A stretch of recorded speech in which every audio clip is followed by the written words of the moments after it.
Hi எல்லோருக்கும் வணக்கம். நம்ம லாஸ்ட் வீடியோவிலேயே பார்த்தீங்கன்னா ஒரு விஷயம் சொல்லியிருந்தோம். குழந்தைக்கு ஒரு சின்ன இஷ்யூ இருக்குது அப்படின்னு சொல்லியிருந்தோம். உடம்பு சரியில்லை அப்படின்னு சொன்னோம்.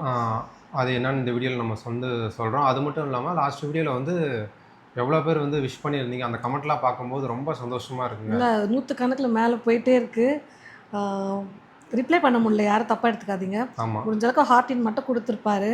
ஏன்னா எங்கள் ஹாஸ்பிட்டலில் தான் நாங்கள் இன்னும் இருக்கோம். என்னாச்சு அப்படின்னா, ஆமாம், குழந்தைக்கு பார்த்தீங்கன்னா ஃபஸ்ட்டு பிறந்தது ஈவினிங் தான். அவன் அடுத்த நாள் நல்லா தான் இருந்தான்.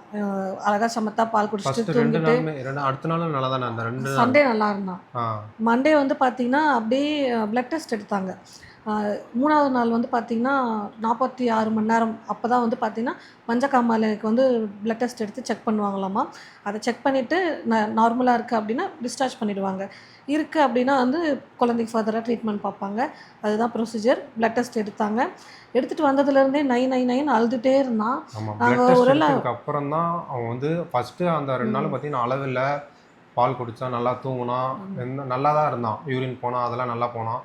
அந்த பிளட் டெஸ்ட் எடுத்ததுக்கு அப்புறம் தான் பார்த்தீங்கன்னா கொஞ்சம் ஃபீவர் பார்த்தீங்கன்னா வர ஆரம்பிச்சது. ஒரு 2 மணி நேரம் கழிச்சு அந்த டெஸ்ட் எடுத்திருப்பான். அந்த தெர்மோமீட்டர் செக் பண்ணியிருப்பாங்களா? செக் பண்ணாங்க. ஃபஸ்ட்டு காலையிலேருந்தே கொஞ்சம் லைட்டாக சூடு இருந்துச்சு. எங்கள் அக்கா சொல்லிக்கிட்டே இருந்தாங்க, கொஞ்சம் சூடாக இருக்க மாதிரி இருக்குது, சூடாக இருக்க மாதிரி இருக்குன்னு. அப்புறம் பார்த்துட்டு லைட்டாக தான் இருக்குது, பார்க்கலாம் அப்படின்னு சொல்லிட்டு விட்டாச்சு. இன்ஜெக்ஷன் அது மருந்து பிளட் எடுத்ததுக்கப்புறமா பார்த்தீங்கன்னா சூடு ரொம்ப அதிகமாகிடுச்சு. அப்புறம் கூப்பிட்டு கேட்டதுக்கப்புறமா தெர்மோமீட்டரில் வச்சு செக் பண்ணும்போது 101 வந்துருச்சு. 101 இருந்தது குழந்தைக்கு. Fever temperature temperature 101 காட்டிடுச்சு. அதனால் சரின்னு சொல்லிவிட்டு அவங்க அப்போவே அதுக்கு குழந்தைக்கு இது கொடுத்தாங்க, பேராசிட்டமால் கன்சிடர் பண்ணாங்களா? சார் என்ன சொன்னார், குழந்தைக்கு ஃபீவர் குறைய பேராசிட்டமால் கொடுத்தாங்க. என்கிட்ட குடிக்கவே இல்லை பால். அதனால் என்ன ஆச்சுன்னா அவன் கத்திட்டே இருக்கான், வீருன்னு அழுதுகிட்டே இருந்தான். மாத்திரையை கொடுத்தாங்க, பால் பவுடர் தானே கொடுத்தாங்க? இல்லை, மருந்து ஃபீவர் குறையறதுக்கு மருந்து கொடுத்தாங்க. அந்த வாய் வழியாக கொடுத்தது சிரப் கொடுத்தாங்க. அதுக்கப்புறம் அது கொடுத்த கொஞ்ச நேரத்தில் டெம்பரேச்சர் குறைய ஆரம்பிச்சிருச்சு. ஆனாலும் அவன் பால் குடிக்கவே இல்லை. இதுக்கு நடுவில் பிளட் டெஸ்ட்டும் வந்துருச்சு. ரிசல்ட்டும் என்னன்னு பார்த்தீங்கன்னா மஞ்சக்காமாலை இருக்குது குழந்தைக்கு. கொஞ்சம் அந்த பாயிண்ட் 14 பார்டராங்க. ஆமாம், 14 பார்டர்னு சொல்லி சொன்னாங்க. ஆனால் நமக்கு 13.8 இருந்தது. பார்டரில் இருக்குது, நாளைக்கு பார்த்துக்கலாம் அப்படின்னு சொல்லி சொன்னாங்க. நாளைக்கு செக் பண்ணிவிட்டு கம்மியாக இருந்ததுன்னா நீங்கள் டிஸ்சார்ஜ் ஆகிடலாம், அப்படி இல்லைன்னா நம்ம ஒரு நாள் இருக்கிற மாதிரி தான் இருக்கும் அப்படின்னு சொல்லியிருந்தாங்க. சரி, நம்ம நல்லா தானே நினைப்போம், சரி போயிடலாம், டிஸ்சார்ஜ் ஆகிடலாம் அப்படின்ற மைண்டில் தான் நம்ம இருந்தோம். பட் அடுத்த நாள் பார்த்தீங்கன்னா அவங்க செக் பண்ணும்போது 17 வந்துருச்சு. 17.08 அந்த மாதிரி இருந்துச்சு. ஸோ கண்டிப்பாக ஒரு நாள் வைக்கணும் அப்படின்ற மாதிரி சொல்லிட்டாங்க. இந்த பின்னாடி நீங்கள் பார்க்குறீங்க பார்த்தீங்களா, ஃபோட்டோதெரப்பி. இதை பற்றி ஒரு சிலருக்கு தெரிஞ்சிருக்கும். இந்த லைட்டிங் வெளிச்சத்தில் 24 ஹவர்ஸ் வைக்கணும் அப்படின்ற மாதிரி சொல்லிட்டாங்க. ஸோ இப்போ அதுதான் வச்சுருக்காங்க. நைட்டு 11 o'clock கொண்டு வச்சுட்டு போனாங்க. அடுத்த நாள் வரைக்குமே பார்த்தீங்கன்னா அதிலே தான் இருந்துச்சு. அந்த ஃபீவர் இருந்ததுன்னு சொன்ன பார்த்தீங்களா, அன்றைக்கி நைட்டு ஃபுல்லாகவே ரொம்ப அழுதான். அதெல்லாம் பார்க்கும்போது ரொம்ப பயமாயிடுச்சு எங்களுக்கு. ஏன் இப்படி அழுகுறான், சமாதானப்படுத்தினாலும் சமாதானம் ஆகலை, பாலும் குடிக்கல. அப்புறமா சரி என்கிட்ட குடிக்கலன்றதுனால பவுடர் பால் அன்னைக்கு மட்டும் சஜஸ்ட் பண்ணாங்க. இப்போ ஃபஸ்ட்டு அவர் டாக்டர் எங்ககிட்ட சொன்னதே, இந்த மாட்டுப்பால், பவுடர் பால் இதெல்லாம் நீங்கள் மறந்துடணும், அதெல்லாம் நீங்கள் போகவே கூடாது. ஒன்லி அம்மாவோட கிட்ட வர பால் மட்டும்தான் நீங்கள் கொடுக்கணும் அப்படின்னு ஸ்ட்ரிக்டாக சொல்லிட்டு தான் பண்ணார். அவரே அப்புறம் வேறு ஆப்ஷன் இல்லை அப்படின்றதுனால ஒரு சின்ன 200 கிராம் இருக்கும்ல, அது சஜஸ்ட் பண்ணி கொடுக்க சொல்லி கொடுத்தாங்க.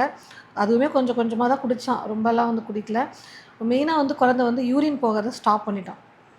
யூரின் எந்த அளவுக்கு போகுதோ அந்த அளவுக்கு மஞ்சக்காமால் சீக்கிரமாக பார்த்தீங்கன்னா அந்த இது குறைய ஆரம்பிக்கும். பார்த்தீங்கன்னா பெருசாக ஒன்றும் யூரினே அவன் போகலை.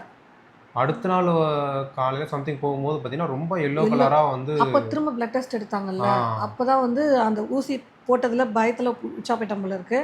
அவங்க சொன்னாங்க சுவிட்ச் போயிட்டான் அப்படின்னு. எல்லோ கலரில் இருந்துச்சு அந்த வெள்ளை கலர் டவல். அதெல்லாம் பார்க்கும்போது நிஜமாக மனசுக்கு எப்படி சொல்கிறது, ஒரு மாதிரி பயமாயிடுச்சு. அப்புறம் இப்போ ஃபோட்டோ தெரப்பியில் வச்சுருக்காங்க. கொஞ்சம் வெயிலெல்லாம் கொண்டு போய் காமிச்சு பார்த்து டாக்டர் இது பண்ணிவிட்டு சொல்லும் போது இப்போ கொஞ்சம் கம்மியாக இருக்குது, இருந்தாலும் நம்ம வந்து பிளட் டெஸ்ட் எடுத்து பார்த்துட்டு தான் நம்ம வந்து கன்ஃபார்ம் பண்ணணும் அப்படின்னு சொல்லிட்டு நாளைக்கு காலையில் வந்து பார்த்திங்கன்னா இந்த வீடியோ எடுத்துகிட்டு இருக்கிற அடுத்த நாள் காலையில் வந்து பிளட் டெஸ்ட் எடுக்க போகிறாங்க. பார்த்துட்டு காலையில் எடுக்க சொல்லியிருக்காங்க 6 மணிக்கெலாம். எடுத்துகிட்டு ரிப்போர்ட் வந்தோடனே குறைஞ்சிருச்சுன்னா நம்ம வந்து டிஸ்சார்ஜ் ஆகிக்கலாம். இல்லைன்னா ஃபர்தராக திரும்ப இதில் தான் இருப்பான்னு நினைக்கிறேன். ஃபோட்டோ தெரப்பியில் வைப்பாங்களா இல்லை வேறு என்ன பண்ணுவாங்கன்னு தெரியல எங்களுக்கு. இப்போ வரைக்கும் அதில் தான் இருக்கான். பால் குடிக்க மட்டும்தான் கைக்கு வரான். ஃபுல் டே வந்து பார்த்திங்கன்னா அதிலே தான் அவனை படுக்க வச்சுருக்கோம். அன்றைக்கி நைட் அழுததெல்லாம் நினச்சி எப்படி இதுக்குள்ளே படுத்திருப்பான் அப்படின்ற மாதிரி தான் இருந்தது. எவ்வளோ நேரம் அதுக்குள்ளே இருக்கிறானோ அவ்வளோ வந்து சீக்கிரமாக ரெக்கவரி ஆக முடியும் அப்படின்னு சொல்லிட்டு சொன்னாங்க. இப்போ கொஞ்சம் குடிக்கிறான், பாலும் குடிக்கிறான், சுச்சும் போயிட்டுருக்கான். அதனால் வந்து ஓகேங்கிற மாதிரி எங்களுக்கு ஒரு நம்பிக்கை. கொஞ்சம் நார்மலாக இருக்க மாதிரி எங்களுக்கு ஃபீல் ஆகுது. பட் பார்க்கலாம், ரிப்போர்ட் பார்த்தா தான் எங்களுக்குமே மனசுக்கு திருப்தியாக இருக்கும். ஓகே, ஃபீவரும் வந்துருச்சு. அதை பார்த்தோன்னே எங்களுக்கு ரொம்ப பயமாயிடுச்சு.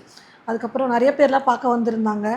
நர்ஸ் எல்லாருமே வந்து சொன்னாங்க, ஃபீவர் வேறு வந்திருக்கு குழந்தைக்கு, வேறையும் பார்க்க விடாதீங்க, செய்யாதீங்க, உங்கள் நல்லதுக்கு தானே சொல்கிறோம் அப்படின்னு வந்து அவங்களும் சொல்லிட்டு இருந்தாங்க. வரவங்களையும் வேணான்னு சொல்ல முடியல. ஒரு இக்கட்டான சூழ்நிலையில் நிஜமாவே நாங்கள் வந்து இக்கட்டான சூழ்நிலையில் வந்து மாட்டிக்கிட்டோம். தூரத்துலேருந்து வராங்க பார்க்கறதுக்கு. அப்புறம் ஸ்கின்னை வந்து டைரெக்டாக வந்து தொடுறாங்க. அவங்களுக்கு ஒரு ஆசை இருக்கும், தூக்கணும் கொஞ்சணும்லாம் ஒரு ஆசை இருக்கு. இவனுக்கு அதே மாதிரி பிங்காக ஆயிடுச்சு, வேர்க்குரு மாதிரி பிங்க் ஆயிடுச்சு. ஒரு இடத்துலலாம் வந்துருச்சு. ஃபர்ஸ்ட் 2 நாள் நல்லா இருந்தான், ஓப்பனாக சொல்கிறேன், நல்லா இருந்தான். நல்லா ஒரு ஸ்கின்னில் எந்த ஒரு இதுவும் இல்லை. அதுக்கப்புறம் தான் ஃபேஸில் அப்படியே ஒரு புள்ளியாக இருக்க மாதிரி இருந்துச்சு. டாக்டர் கிட்ட கேட்டோம், இது வந்து நார்மல் தான், வரது தான் அப்படின்னு சொன்னாங்க. இருந்தாலும் நமக்கு கொஞ்சம் பயமாகவே இருந்துச்சு. யார் மனசையும் புண்படுத்தவும் முடியல, அதாவது பார்க்கக்கூடாதுன்னு சொல்லவும் முடியல, எதுவும் பண்ண முடியல. அந்த மாதிரி தான் ஒரு சுச்சுவேஷனில் இருந்துச்சு. கண்டிப்பாக குழந்தை பிறந்த எல்லாருமே இந்த சுச்சுவேஷனை ஃபேஸ் பண்ணியிருப்பீங்கன்னு தான் நாங்கள் நினைக்கிறோம்.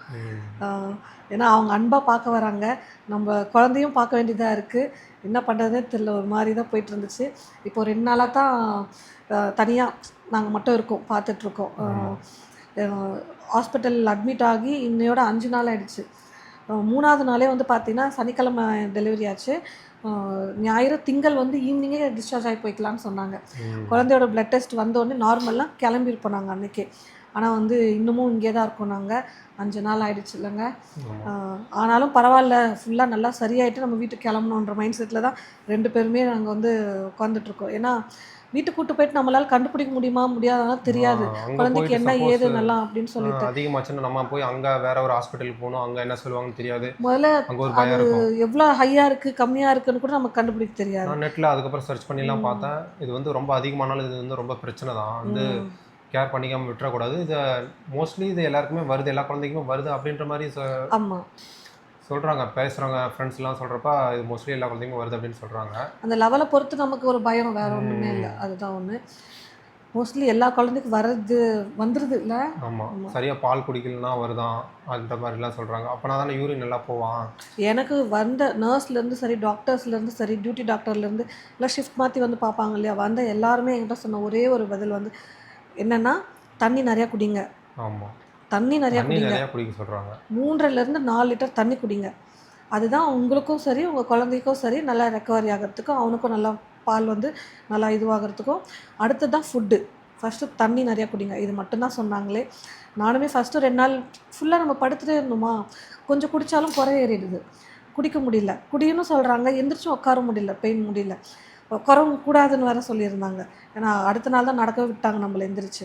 அது ரொம்ப கஷ்டப்பட்டேன். அதுக்கப்புறம் இப்போ தான் நான் வந்து தண்ணியை இப்போ கொஞ்சம் நிறையா குடிக்க ஆரம்பிச்சிருக்கேன். இன்னமும் பத்தலை, இன்னும் நிறையா குடிக்கணும். அதுதான் வந்து மைண்டில் ஃபிக்ஸ் பண்ணி வச்சு இப்போ குடிச்சிட்ருக்கு. சரி, ரொம்ப சேடாகவே பேசிட்டோம். ஹாஸ்பிட்டல் ரூம் வந்து காட்டலாம்ல, நாங்கள் வந்து நிறைய பிளான் பண்ணியிருந்தோம். குழந்தைக்கு உடம்பு முடியல அப்படின்னு சொல்லும்போது 2 நாள் வந்து நாங்கள் எதை பற்றியுமே யோசிக்கல, எதுவும் இது பண்ணல. இப்போ கொஞ்சம் கொஞ்சமாக அவன் நார்மலாக அழுவுறதெல்லாம் கொஞ்சம் கண்ட்ரோல் பண்ணி அப்படிலாம் இது பண்ண உடனே எங்களுக்கு கொஞ்சம் இப்போ திருப்தியாச்சு. சரி, லாஸ்ட் வீடியோவில் சொல்லியிருந்தோம் நாங்கள் குழந்தைக்கு உடம்பு சரியில்லை அப்படின்னு. கொஞ்சம் கமெண்ட் பண்ணியிருந்தாங்க ஒரு சிலர், என்னென்னு ரொம்ப கேர் பண்ணி கேட்டிருந்தாங்க. சரி, பெருசாக எதுவும் இல்லை தான் அப்படின்னு சொல்லிட்டு உங்களுக்கும் அவங்க சொல்லணும் தான் நாங்கள் இந்த வீடியோவை எடுத்தோம், விஷயத்த ஷேர் பண்ணோம். ஓகே, ஃபஸ்ட்டு வந்து ஒரு ரூமில் இருந்தோம். ஆமாம், ஃபஸ்ட்டு வந்து 2nd ஃப்ளோரில் நாங்கள் வந்து இருந்தோம். அப்புறம் ஒரு 3 நாள் ஆகிடுச்சு. அப்புறம் இன்னமும் நம்ம இங்கே இருக்கிறதுனால அடுத்தடுத்து டெலிவரிக்கு வராங்க இல்லையா, அது 2nd ஃப்ளோரில் தான் அவங்க வந்து டெலிவரி ரூம், நார்மல் டெலிவரிக்கு அங்கே வச்சுருக்காங்க. சரி, அதனால் நம்மளை வந்து 1st ஃப்ளோருக்கு வந்து மாற்றிட்டாங்க. இப்போ நம்ம வந்து ஃபர்ஸ்ட் ஃப்ளோரில் இருக்கோம். நம்ம வந்து கேட்டாங்க சஜஷன், கொஞ்சம் சேஞ்ச் பண்ணிக்கிறீங்களா அப்படின்னு. நானும் இவருமே ஓகே சரி சேஞ்ச் பண்ணிக்கிறோம். ஏன்னா அவங்க டெலிவரி பார்க்க போகிறாங்க, பெயினில் பக்கத்துலேயே இருந்ததுன்னா முடியலாம் டக்குன்னு ஷிஃப்ட் பண்ணிக்குவாங்க டெலிவரி ரூமுக்கு. அதனால் நாங்கள் வந்து சரி ஓகே மாறிக்கிறோம் அப்படின்னு சொல்லிட்டு வந்தோம். கீழே இன்னொரு ரூமில் தான் இருக்கோம். ஃபஸ்ட்டு ஒரு ரூம் கொடுத்தாங்க, சுத்தமாக நல்லா இல்லை, ஒரே மெடிசன் ஸ்மெல் வந்து இருந்துகிட்டே இருந்துச்சு. க்ளீன் பண்ணாங்களா இல்லையானு தெரில. அப்புறம் போய் அம்மா வந்து பிடிச்சி கத்திட்டு அப்புறமா இன்னொரு ரூம் வந்து ஷிஃப்ட் பண்ணி கொடுத்தாங்க. இது வந்து நார்மலாக மேலே இருந்த ரூம் மாதிரி நல்லா நீட்டாக இருந்துச்சு. ஏன்னா குட்டி குழந்தை வச்சுருக்கோம் இல்லையா, அது மெடிசன் ஸ்மெல் ரொம்ப அதிகமாக இருந்தது. அவங்க டக்குன்னு மாற்றணும்னு ஏதோ ரூம் கொடுத்துட்டாங்க. அப்புறமா இப்போது நல்ல ஒரு ரூம் கொடுத்ததுனால ஓகேவாக இருக்குது எங்களுக்கு. அதே தான் சேம் மேலே இருந்த மாதிரி தான் ரூம் இதுவும். ஆனால் இது கொஞ்சம் பெருசாக இருக்குது இல்லைங்க. ஒரு கிளிப் காமிக்கிறேன், நீங்கள் வந்து பாருங்கள். சும்மா பார்த்துக்கோங்க. ரூம் பார்த்தீங்கன்னா இதுதான், ஒரு கட்டல் இருக்கும், சேரு, இங்கே வந்து ஒருத்தர் படுக்கிற மாதிரி உட்காருதான். இது வந்து பார்த்தீங்கன்னா இப்போ குழந்தைக்காக கொண்டு வந்து வச்சுருக்காங்க ஃபோட்டோ தெரப்பி. இது வந்து எல்லா இடத்துலையும் இருக்காது, ஃபோட்டோ தெரப்பி அந்த இதுக்கு மட்டும் இருக்கும். அதுக்கு மட்டும். ஸோ நம்ம பேபி வந்து அதில் தான் இருக்காரு. லைட் போட்டு எல்லா லைட்டும் ஆஃப் பண்ணிவிட்டு, எல்லா லைட்டும் ஆஃப் பண்ணிவிட்டு, விண்டோ டோர்லாம் க்ளோஸில் இருக்கணும், வெறும் அந்த லைட் மட்டும்தான் வந்து எரியிற மாதிரி இருக்கணும். அந்த மாதிரி தான் வந்து செட் பண்ணி வச்சுருப்பாங்க. ஸோ இங்கே பார்த்தீங்கன்னா ஷெல்ஃபு, இந்த குழந்தை தொட்டியில் ஆடுறது அது இருக்கும். நல்லா இருக்குது, அது மட்டும் சூப்பராக இருந்துச்சு. டிவி ஒன்று வச்சுருக்காங்கங்க, ஏசி இருக்குது, ஏசி வேணால் ஏசி போட்டுக்கலாம், டிவி இருக்குது. இங்கே பக்கத்தில் பார்த்தீங்கன்னா ரெஸ்ட் ரூமு. ஏசி வந்து நம்ம சூஸ் பண்ணுறது தான், நான் ஏசி ஏசி. அப்படி நிறைய பேர்த்துக்கு நாங்கள் வந்து தேங்க்ஸ் சொல்லணும். ஏன்னா ஸ்டார்டிங்லேயே வந்து எல்லாருமே இவங்க பிரியாவுக்கு வந்து இன்ஸ்டாகிராம்லேயே ஒரு சிலர் நிறையா வந்து அட்வைஸ் சொல்லியிருக்காங்க, நான் ஏசி எடுத்துக்கோங்க, ஏன்னா பேபி பிறந்ததுக்கப்புறம். யூடியூப்பில் பழக்கமானவங்க தான் நம்ம வீடியோ பார்க்குறவங்க, பவித்ரானவங்க வந்து எனக்கு சொல்லி ஆகணும். எனக்கு ஸ்டார்டிங்லேருந்தே எனக்கு நிறைய இன்ஸ்ட்ரக்ஷன், நிறைய பேர் சொல்லியிருக்கீங்க, அவங்க பேர் மட்டும் மென்ஷன் பண்ண தப்பாக எடுத்துக்காதீங்க. அவங்க வந்து நிறைய எனக்கு இன்ஸ்ட்ரக்ஷன் கொடுத்தாங்க. ஃபஸ்ட்டு நாங்கள் ஏசி எடுத்துட்டோம், அதுக்கப்புறமா குழந்தை பிறந்தோன்னே ஏசி போடக்கூடாது சொல்லிட்டாங்க, அதனால் வந்து ரூம் ரெண்ட் வேஸ்ட்டாக தான் போச்சு ஏசிக்கானது. அந்த மாதிரிலாம் நம்ம கொஞ்சம் பட்ஜெட்டில் தானே பார்ப்போம் எல்லாமே. அதெல்லாம் நிறைய பேர் சொல்லியிருந்தாங்க. அதெல்லாம் பார்த்துட்டு தான் நாங்கள் வந்து ஏசியை வந்து எடுக்கலை, வெறும் வித்தவுட் ஏசிலே சிங்கிள் ரூம் மட்டும் தனியாக எடுத்துக்கிட்டோம், கொஞ்சம் ப்ரைவசியாக இருக்கட்டும் அப்படின்னு. இல்லை ஷேரிங்கும் இருக்குது, 2 பேர் ஷேர் பண்ணுறது, அப்புறமா ஏசி, அப்புறம் நான் ஏசி, சூட் ரூம் அந்த மாதிரிலாம் கூட இருக்குது. நமக்கு சிங்கிள் ரூம் கம்ஃபர்டபுளாக இருந்துச்சு, நீட்டாக இருக்குது, அவ்வளோதான் இது எடுத்துக்கிட்டோம். அதே போல் பார்த்தீங்கன்னா இது வரைக்குமே பிரியா வந்து ஏன்னா ரொம்ப ஆப்ரேஷன் பண்ணியிருக்கலாம், பிரியாவில் எதுவும் ஸ்ட்ரெயின் பண்ண முடியல, எதுவும் பண்ண முடியல. பார்த்துக்கிறதெல்லாம் பார்த்தீங்கன்னா பிரியாவோட அக்கா. ஃபஸ்ட்டு 2 நாள் பார்த்தீங்கன்னா எங்கள் அக்கா இருந்தாங்க. அதுவும் ஃபஸ்ட் நாள்லாம் பார்த்தீங்கன்னா அவங்க தூங்கவே கிடையாது. நாங்களாம் ஓரளவுக்கு கொஞ்சம் படுத்துங்கணும். பால் குடிக்கிறான், அழுகுறான், யூரின் போகிறான், அதை டயப்பரை மாற்றவும், அதை துணி மாற்றவும், ஃபுல்லாக அவங்களுக்கு அது சரியாக இருந்தது. ஃபஸ்ட் நாள் அவங்க தூங்கவே இல்லை. எனக்கு வந்து பார்த்தீங்கன்னா பார்த்துறதுக்கு ஆள் இல்லையே அப்படின்னு சொல்ல முடியாது. நான் பார்த்துக்கிறேன், நீ பார்த்துக்கிறேன்னு வந்து எல்லாருமே வந்து சொல்லும்போது, கோயம்புத்தூர்லேருந்து ஷர்மிளாக்கா அவங்களும் வந்துட்டாங்க, எங்கள் அக்கா வந்து பெங்களூர்லேருந்து வந்து பார்த்திங்கன்னா அவங்களும் வந்துட்டாங்க, இவங்களுடைய அக்கா எங்கள் நாத்தனார் எல்லாருமே வந்து பார்த்திங்கன்னா அட்மிட் ஆக போகிறேன்னு சொன்ன உடனே மதியமே எல்லாருமே, காலையில் மதியம் எல்லாருமே வந்துட்டாங்க. மாற்றி இங்கே உள்ள அலோவ் பண்ணுறதுக்கு இடம் இல்லை. இருந்திருந்தா கண்டிப்பாக எல்லாருமே இங்கே தான் இருந்திருப்பாங்க, எல்லாருமே பார்த்துருப்பாங்க. குழந்தையா இருக்கட்டும் என்னையா இருக்கட்டும் மாற்றி பார்த்துக்கிறதுக்கு ஆள் இருந்தாங்க. அந்த மாதிரி இருந்துச்சு. நான் வந்து ரொம்பவே நிஜமாக ப்ளஸ் பண்ண ஆளுன்னு தான் நான் வந்து சொல்லணும். எல்லாருக்கும் அந்த மாதிரி வாய்ப்பெல்லாம் கிடைச்சிருக்குமா இல்லையான்னு தெரியல. என்னை பார்த்துக்கிறதுக்கு நிஜமாக என்னை சுற்றி அவ்வளோ பேர் இல்லை. பகலில் வந்து ஈஸி தான், ஏன்னா பகலில் ஆள் இருப்பாங்க, ஓகே அதெல்லாம். ஆனால் நைட்டில் மெனக்கட்டு. ஆனால் ஃபஸ்ட்டு டே வந்து எங்கள் அண்ணிக்கு தெரியுது. ஃபஸ்ட் டே வந்து இவரும் எங்கள் அண்ணி மட்டும்தான் இருந்தாங்க. அவங்க ஃபுல்லாகவே வந்து டேக் கேர் பண்ணிக்கிட்டாங்க. என்னை வந்து நல்லா தூங்க விட்டாங்க. ஃபீட் பண்ண மட்டும்தான் என்னை வந்து எழுப்புனாங்க. அப்புறமா நீ தூங்கணும், ஏன்னா அப்போ தான் அன்றைக்கி ஈவினிங் தான் ஆப்ரேஷன் பண்ணோம். அதனால் என்னால் எந்த பக்கமும் அசைய முடியாது, ஒன்றும் பண்ண முடியாது. அந்த மாதிரி இருந்ததுனால படுத்திருந்த அதே பொசிஷனில் கொண்டு வந்து அழகாக அவங்க வந்து நர்ஸ் தான் படிச்சிருக்காங்க அவங்க. அதனால் அவங்களுக்கு எல்லாம் டேக் கேர் பண்ணுறதுக்கு நல்லா தெரியும் பாருங்கள். அழகாக வந்து கூப்பிட்டு வந்து பாலை குடிக்க வச்சு கொண்டு போய் பார்த்துக்கிட்டாங்க. நைட்லாம் சிவராத்திரி தான் அவங்களுக்கு, அடுத்த நாள் அவங்களே தான் இருந்தாங்க. அதுக்கப்புறம் அக்கா வந்து கூட ஜாயின் பண்ணிக்கிட்டான். ஏன்னா நீங்கள் நேற்றே ஃபுல்லாக பார்த்துக்கிட்டீங்க முடியாது அப்படின்னு. அப்புறம் இன்னும் எல்லாருமே அதான் சொன்னேன் இல்லைங்களா, எல்லாருமே பார்த்துக்க ரெடியாக இருக்கிறாங்க. நாங்கள் தான் சரி வேண்டாம், எல்லோரும் 2 பேரையும் அப்படி மாற்றி ரொட்டீனாக பார்த்துக்கலாம். ஏன்னா வர நர்ஸ்கிட்ட பதில் சொல்கிறதுக்கும் இவங்களே சொல்லிட்டு இருக்காங்களா, அவங்களுக்கு தான் தெரியும் ஸ்டார்டிங்கில் டீட்டெயில்ஸ்லாம். அதனால் வந்து இவங்க 2 பேரையும் பார்த்துக்கலாம் அப்படின்னு சொல்லிட்டு இருந்தோம். ஒரு 2-3 நாள் இருந்தாங்கல்ல. அப்புறமா அங்கே பசங்களையும் பார்த்ததுக்கு ஆள் வேணும்ல எங்கள் நாத்தனாருக்கு. அதனால் நாங்களே அவங்க இருக்கிறதா சொன்னாங்க. அதனால் அவங்களால எதுவும் பண்ண முடியும். ஆக்சுவலி என்ன பிளான் இருந்ததுன்னா, நாங்கள் காலையில் டிஸ்சார்ஜ் ஆகிற மாதிரி இருந்துச்சு. அந்த ஒரு பிளான்னால சரி காலையில் டிஸ்சார்ஜ் ஆகிறது தானே சரின்ட்டு அப்புறம் அக்காவும் பிரியாவோட அம்மாவும் இங்கே வந்து இருக்கிறாங்க. சரி ஓகே, அதனால் இவங்களை வந்து அனுப்பிவிட்டோம், நாளைக்கு காலையில் டிஸ்சார்ஜ் ஆக போகிறோம் அப்படின்ட்டு. அதுக்கப்புறம் தான் மஞ்சக்காமலை இருக்கிறது தெரிஞ்சு அதுக்கப்புறம் இன்னொரு நாள் எக்ஸ்ட்ரா ஆகணும்னு போய் அப்புறம் எங்கள் அக்காவுமே 3 நாள் லீவ் போட்டிருந்தா. நாங்கள் வந்து 3 நாள் தான் அட்மிட் பண்ணுவாங்கன்னு சொல்லியிருந்தோம். அதனால் 3 நாள் லீவ் போட்டிருந்தா. இப்போ லீவ் வந்து எக்ஸ்டெண்ட் பண்ணிவிட்டு கூட இருக்கா பார்த்துக்கிறதுக்கு. சரி எங்கள் அண்ணி ஊருக்கு போயிட்டாங்க, வரேன்னு கேட்டாங்க. இல்லை இவங்களும் லீவ் போட்டாங்க, என்னோட அக்காவும். அதனால் வேண்டாம் இவங்களே பார்த்துக்குறாங்க அண்ணி அப்படின்னு சொல்லிட்டோம். நாங்கள் பசங்க அங்கே தனியாக 4 நாள் ஓட்டிட்டாங்க பாவம். திரும்ப கஷ்டம் தானே, அதனால் பார்த்துக்கிட்டோங்க அப்படின்னு. இன்னும் அடுத்தடுத்து வர வேலைலாம் இருக்குது இல்லையா, நிறையா ப்ரொசீஜர்லாம் சொல்லியிருக்காங்க, சடங்கு அது இதுன்னு. பார்த்துக்கலாம் அப்படின்னு. ஆனால் நைட் டைமில் குழந்தைய பார்த்துக்கிறது எவ்வளோ கஷ்டன்றது நான் இதெல்லாம் பார்க்கும்போது தான் எனக்கு வந்து ரொம்ப தெரியுது. தூக்கம் இல்லாமல் மெனக்கட்டு நம்ம வந்து பார்த்துக்கணும் அப்படின்றது. எனக்கு வந்து இதுவுமே ஆக்சுவலாக நான் 2 நாள் கழிச்சு தான் கையிலே வாங்கினேன் குழந்தை. சண்டே 2 நாள் இல்லை, 2வது நாள் சண்டே ஈவினிங் தான் கையிலே வாங்கினேன். ஏன்னா அப்போ தான் என்னை வந்து நடக்க விட்டாங்க. இவ்வளோ மணி நேரம் கழிச்சு தான் நடக்கணும், எந்திரிக்கணும்னு சொல்லி. அப்போ தான் தூக்குனேன் நான் பார்த்தேன். அதுக்கு முன்னாடி வரைக்கும் இவங்க தான் எல்லாருமே கேர் பண்ணிகிட்டு இருந்தாங்க, எல்லாம் இது பண்ணிகிட்டு இருந்தாங்க. ஏன் இவ்வளோ சொல்கிறேன்னா, ஏன்னா அவங்களாம் ரொம்ப நைட்டு நாங்கள் 2 பேர் இவர் அழுமாதில் எழுந்திரிச்சுக்குவார். ஆனால் இவர் என்ன ஹெல்ப் பண்ணுறது, ஒன்றும் பண்ண முடியாதுல்ல. பார்த்துட்டு நான் உட்காந்துட்டு இருப்பாரு, நின்றுட்டு இருப்பாரு. நான் வந்து ஃபீட் பண்ணுறேன், அப்புறம் என்னை தூங்க வச்சுருவாங்க, தூங்க சொல்லுவாங்க. இதுதான் நடந்துட்டு இருந்துச்சு. அவங்க தான் ஃபுல்லாக தூக்கிட்டு நடந்துட்டு சமாதானப்படுத்திக்கிட்டு அப்படி போயிட்டு இருந்தது. கமெண்ட்ல வந்து சீக்கிரம் வந்து பையனுக்கு வந்து எல்லாமே சரியாயிடணும்னு சொல்லிட்டு எல்லாருமே வந்து பார்த்தீங்கன்னா குட்டி தம்பி, குட்டி முருகர் வந்துட்டாரு, குட்டி வெற்றி அந்த மாதிரி சொல்லியிருந்தீங்க. ரொம்ப சந்தோஷம் எங்களுக்கு. அவ்வளோ மெசேஜ், அவ்வளோ கமெண்ட்ஸுங்க, மனசுக்கே ரொம்ப சந்தோஷமாக இருந்தது. கமெண்ட்லாம் பார்க்கும்போது ரொம்ப நிறைவாக பிளஸிங்ஸ்லாம் தான் எங்களுக்கு வந்து ரொம்பவே வந்து இவ்வளோ தூரம் சேஃபாக கொண்டு வந்துட்டுருக்குன்னு தான் நாங்கள் நினைக்கிறோம். அதுக்கப்புறம் என்ன சொல்லணும்னு நினச்சேன்னா, ஒரு சிலர் வந்து நிறைய பேர் கேட்கல, ஒரு சிலர் வந்து பேபி ஃபேஸையும் சீக்கிரமாக ரிவீல் பண்ணுறேங்க. ஏன்னா நாங்கள் ஒரே வீடியோலேயே பையனா பொண்ணாலாம் சொன்னோம் பார்த்தீங்களா, அது என்னத்தை மறைச்சு வச்சுக்கிட்டு. இல்லை நிறைய யூடியூபர்ஸ் முன்னாடி பார்த்துருக்கோம்.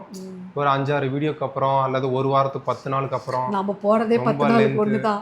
அதில் இதையும் லேட்டாக சொன்னோம்னா அவ்வளோதான் சொல்லுவாங்க. நம்ம உடனே சொல்லிட்டுன்றதுனால அவங்க வந்து சொல்லியிருந்தீங்க. அதில் டெலிவரி ஆச்சு, என்ன குழந்தை பிறந்துச்சுன்னு சொல்லிக்கலான்ட்டு நாங்கள் வந்து ஃபஸ்ட்டு பேசினது தான். அதுலேயே வந்து ஃபேஸும் ஒரு சிலர் நிறைய பேர் கேட்கல, ஒரு சிலர் வந்து பொறுமையாக ரிவீல் பண்ணுங்கன்னு சொன்னாங்க. பொறுமையாக அவங்களே சொல்கிறாங்க, பொறுமையாக நீங்கள் பண்ணுங்க அப்படின்ற மாதிரி. ஒரு சிலர் மட்டும்தான் செலக்டடாக வந்து ஆர்வம் அவங்களுக்கும் குட்டி வெற்றியை பார்க்கணும், குட்டி முருகரை பார்க்கணும் அப்படிலாம் வந்து கேட்டிருந்தாங்க. அதனால் இதுக்கு மட்டும் கொஞ்சம் டைம் எடுக்கும்னு நினைக்கிறேன். ஏன்னா வீட்டில் பெரியவங்களும் இருக்காங்க, எல்லாம் கேட்டு வந்து நாங்கள் முடிவு பண்ணிட்டு சீக்கிரமாக ரிவீல் பண்ண பார்க்குறோம். ஃபஸ்ட்டு குட்டி அழகாக நாங்கள் வந்து வீட்டுக்கு கூப்பிட்டு போயிடுறோம். ஃபஸ்ட்டு சேஃபாக முதல்ல நம்ம வந்து வீட்டுக்கு கூட்டி போனோம். ஸோ அதுக்கப்புறம் அடுத்தடுத்து தொடர்ந்து வீடியோஸ் வரும். நம்ம தம்பிக்கு வந்து சீக்கிரம் வந்து சரியாயிடுன்னு சொல்லிட்டு நீங்கள் வந்து கமெண்ட்டில் வந்து வேண்டிக்கிங்க. ஸோ இந்த வீடியோ நாங்கள் இதோட முடிச்சுக்கிறோம். அடுத்த வீடியோவில் பார்க்கலாம் நம்ம. தேங்க்யூ.